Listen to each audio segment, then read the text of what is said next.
artinya pengumpulan tulang-tulang yang ada di dalam kubur. 1000 hari, artinya dia sudah lepas dari bau, daging, dan pokoknya bau yang ada di dalam mayat itu.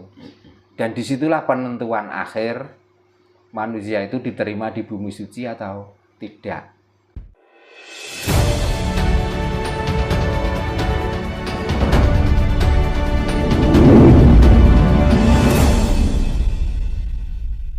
Media ketika kita berdoa itu kan banyak Pak.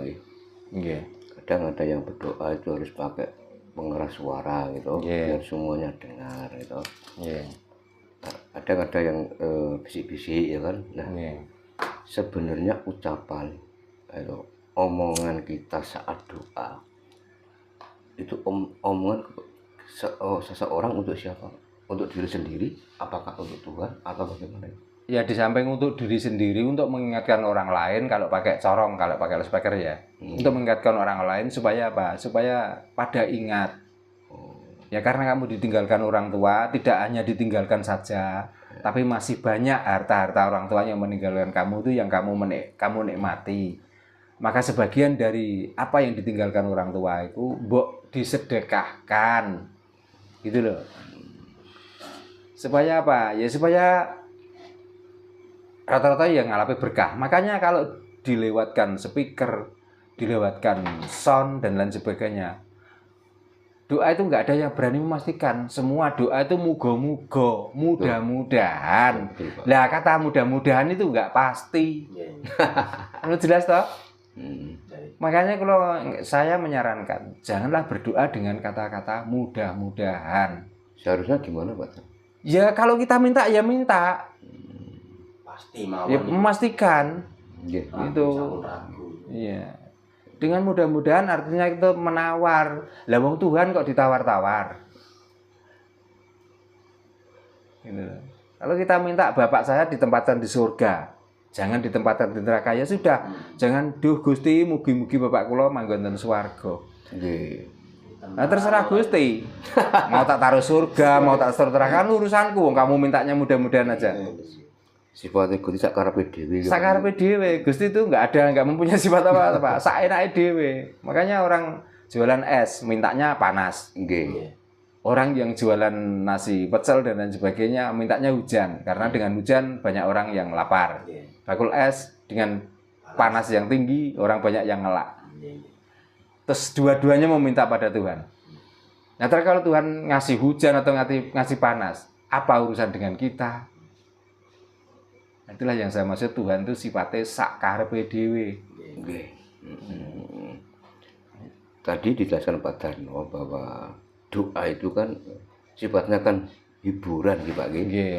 Dan tujuannya itu hanya intinya itu kalau kita mendoakan leluhur yang sudah meninggal, intinya kita itu bersyukur karena sudah diberi warisan dan sebagainya Pak.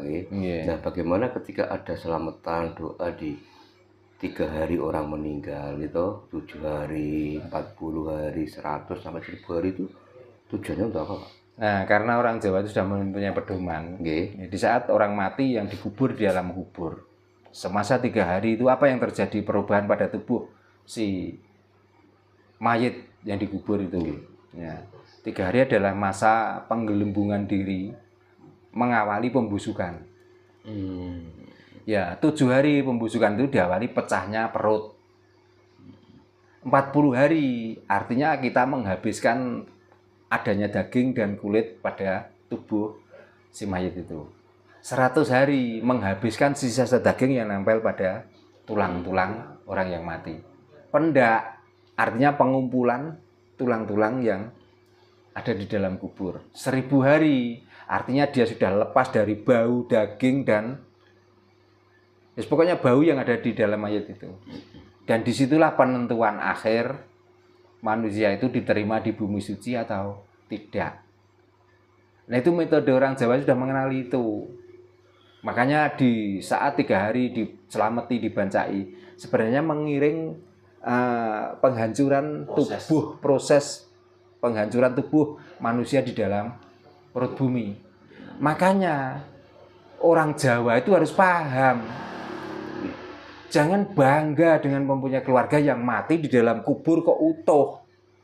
Itu bukti bahwa orang tersebut tidak bisa diterima oleh bumi suci. Gitu loh. Maka yang benar bagaimana? Yang benar yang melepuh, busuk, dan habis tinggal tulang itu. Itu tandanya dia sudah kembali ke unsur 4. Yang dari bumi kembali ke bumi, yang dari angin kembali ke angin, yang dari api kembali ke api, yang dari air sudah kembali ke air. Jadi kita kembali ke sangkan paraning dumati. Yaitulah kalau di dalam bahasa agama, inna lillahi wa inna ilaihi rojiun. Lah kok ada orang yang suka karena keluarganya itu utuh. Ini sudah jelas. Berarti benar-benar bumi itu udah gak mau menerima lagi orang tersebut. Maka jangan bangga. Mau dikatakan itu wali, mau dikatakan sonan, mau dikatakan nabi, kok dia utuh, berarti dia tertolak oleh bumi suci. Bumi saja menolak, apalagi surganya. Gitu. Berarti nggak dapat surga, dapatnya suwalego. Itulah uraian tadi. Kenapa harus di 3 hari ini? Itu sebenarnya cuman kita itu mengiring proses kehancuran tubuh dalam kubur. Apakah itu perlu? Ya kalau kita punya rasa ya perlu. Dikala rasa kita sudah mantep, nggak begitu pun nggak apa-apa kok. Ya, kalau eman-eman nanti tidak diiringi dengan bacaan 3 hari itu, ya sudah jangan dikubur.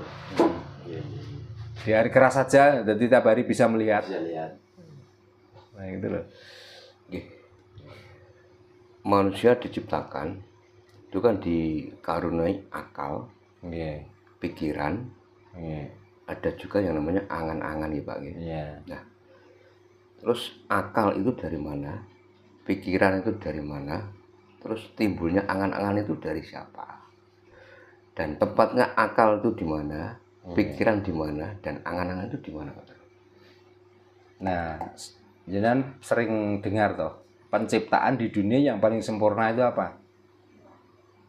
Paling sempurna lah manusia tuh. Nah, dengan apa yang dimaksud sempurna? Kan dengan otaknya, dengan akalnya, dengan pikirannya, dengan angan-angannya. Itu yang dimaksud sempurna. Hewan pun punya kepala, punya otak, punya hati. Jangan ditanyakan kenapa kalau hati kok nggak punya pikiran, nggak punya angan-angan. Lah kita percaya nggak kodrat dan wiradat? Jadi kalau kita sudah percaya dengan kodrat dan wiradat, kalau ini dicari kebenarannya dari mana, itu terjadi dengan sendiri tanpa kita sengaja. Gitu loh.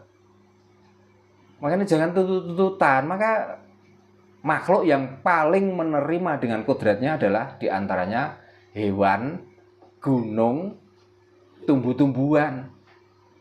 Lah, kenapa manusia itu kok tidak pernah menerima? Ya karena akal, pikiran, dan angan-angannya sendiri. Makanya kalau bisa manusia sudahlah menerima kenyataan yang ada ini loh. Ya kita punya pikiran ya kita memikir positif saja. Mempunyai akal ya akal kira-kira yang bermanfaat. Itu angan-angan ya gitu. Angan-angan itu yang positif jangan yang negatif. Jadi kita itu bisa menempati fungsi kita sebagai manungso. Janganlah kita itu menjadi menungso dan menungso. Ya, nek menungso blegere manungso ning menus-menus senengane gawe dosa. Tapi kalau manungso sauripe niku manunggalake rasa. Artinya kita menghargai orang lain itulah memanunggalake rasa. Berarti intinya semua manusia belum bisa dikatakan manungso. Belum bisa. Makanya lebih sulit menjadi manungso daripada menjadi menungso. Kalau menungso ya seneng pameran baju, seneng pameran kata-kata, itulah menungso. Tapi kalau manungso, diam bukan berarti dia nggak bisa bicara. Ngalah bukan berarti dia kalah. Itu. Melakukan kebaikan tidak pernah ditonjol-tonjolkan. Tapi kebaikan itu supaya ada manfaat dari perilaku baik itu. Makanya kalau kebaikan itu diajak-ajak, kebaikan itu selalu digembur-gemburkan. Jadinya malah bukan baik, tapi malah buruk, malah jelek. Kebaikan nggak perlu digembar-gemburkan. Kebaikan itu dilakukan supaya orang lain itu tahu manfaat dari kebaikan orang itu. Intinya yang nanti yang menilai kan orang lain. Ya orang lain. Baik buat kita mungkin masih buruk untuk orang lain kok. Apalagi kalau sudah berani, ayo kita melakukan seperti ini. Lah orang yang ngajak sendiri nggak pernah melakukan. Coba, apa nanti akhirnya?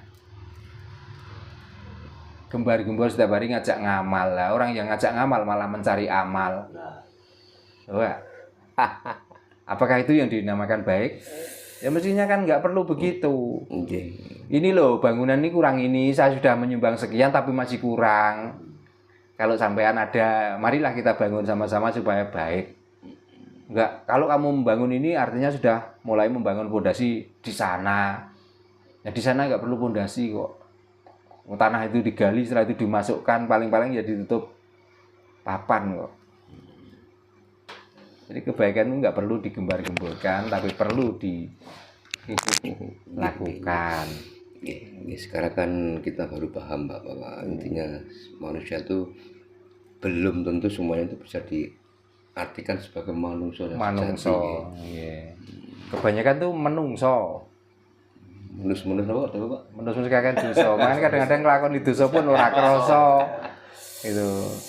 Ya ini. Nah ini Pak, mungkin yang menjadi pikiran saya kan belum pernah saya tanyakan ke Pak Jarno bahwa kalau orang Jawa surga, neraka, halal haram itu kan tidak mengenal bahasa-bahasa itu kan bahasa-bahasa orang Timur Tengah Pak.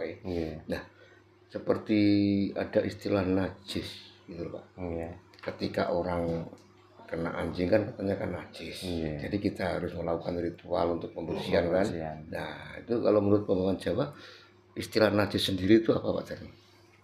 Saya ulangi lagi ya, Jawa itu sebenarnya bukan suku, tapi Jawa adalah perilaku. Jadi orang mana saja yang sudah mempunyai perilaku yang bagus itu artinya orang Jawa. Ya, karena Jawa itu bener, Jawa itu benek, Jawa itu ngerti. Jadi tidak harus orang Jawa saja atau suku Jawa saja yang berhak diklaim Jawa. Contohnya gini, ada kata-kata Muslim. Apakah orang Muslim itu harus Arab? Iya, belum tentu. Kan berarti orang Muslim itu mengikuti ajaran agama Islam, itulah orang Muslim. Jawa pun begitu sebenarnya. Tapi kadang-kadang Jawa itu diidentikan dengan suku. Jadi orang mana saja yang sudah tahu, sudah paham, sudah benar, itulah perilaku Jawa. Nah kalau sudah tahu tentang Jawa, kita tidak mengenal najis, tidak mengenal haram, tidak mengenal halal, tapi kita sudah paham kalau najis itu menjijikkan. Apakah dengan barang yang menjijikkan itu terus kita buat mainan? Berarti lah ya ora manungso lagi, lah wis menungso. Haram identik dengan minuman yang memabukkan. Ya.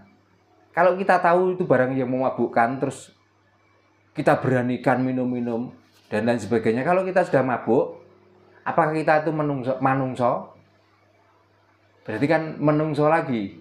Menungso. Ya, halal. Kita mencari bendanya, beras katakan. Halal. Daging sapi halal. Pernahkah kita memikir sumber dari untuk membeli beras dan daging sapi itu dari mana? Nah, itu. Jadi jangan dilihat dari makanannya, jangan dilihat dari jenisnya. Anjing najis dan haram. Ya, kita menajiskan anjing dengan perilakunya, dengan bentuknya, dengan air liurnya. Lah kita merasa manusia tapi perilaku kita, kelakuan kita seperti anjing. Coba kita ketemu sesama teman, sebenarnya kita tuh mestinya tuh mengayomi, merangkul. Mestinya kita tuh saling menghargai. Terus kita ngata-ngatain di tengah jalan, terus ngolok-ngolokno dengan tanpa seakidah. Lah kok anjingnya yang dinajiskan? Mestinya kan dirinya sendiri. Oh saya seperti anjing kalau gitu, berarti saya tuh haram, saya najis. Ambok seperti itulah ya. Makanya dimaksud tidak kenal itu bukan kenal bentuk, bukan kenal jenisnya, tapi manfaat dan mudorot itu sudah tahu. Kalau sudah tahu itu namanya Jawa, itu namanya waras. Itu loh. Makanya kalau jangankan anjing, saya kambing itu kalau saya sendiri pribadi tak haramkan. menurut saya, karena haram itu larangan. Nah, larangan untuk siapa? Untuk diri saya sendiri. Kenapa begitu? Setiap saya makan daging kambing, sekaligus langsung kena. Karena aja. Bukan. Langsung ke itu disentri. Langsung muntah dan berak-berak. Maka saya mengharamkan kambing, tapi untuk saya sendiri, bukan untuk orang lain. Gitu loh. Mengharamkan kambing. Tapi saya sendiri loh, bukan untuk orang lain loh. Jadi kita mengharamkan, menghalalkan itu harus tahu manfaat dan mudarat, manfaat dan ruginya mengkonsumsi barang tersebut. Toa katakan gitu, haram. Kalau diminum berlebihan, tapi kalau hanya sekedar kepingin tahu rasanya dan karena kita kedinginan supaya badan kita hangat, haramnya di mana toh? Soto, halal semuanya, dari bahan-bahannya sudah higienis dan sudah diketahui kehalalannya. Tapi uang yang buat kita beli soto itu, kita menipu, mencuri. Makanya itu yang perlu dipikirkan. Kita membodohi orang, setelah membodohi kita dapat amplop. Terus nanti uang amplop dari pembodohan kita tuh kita buat makan bersama-sama di warung, dinikmati, halal. Nah, apakah sudah pernah memikirkan? Tadi saya ngomong apa ya? Orang itu terhipnotis dengan perkataan saya itu tadi, atau orang itu karena saking rasa bersyukurnya sehingga memberi sesuatu pada saya? Nah, buat dipikir begitu.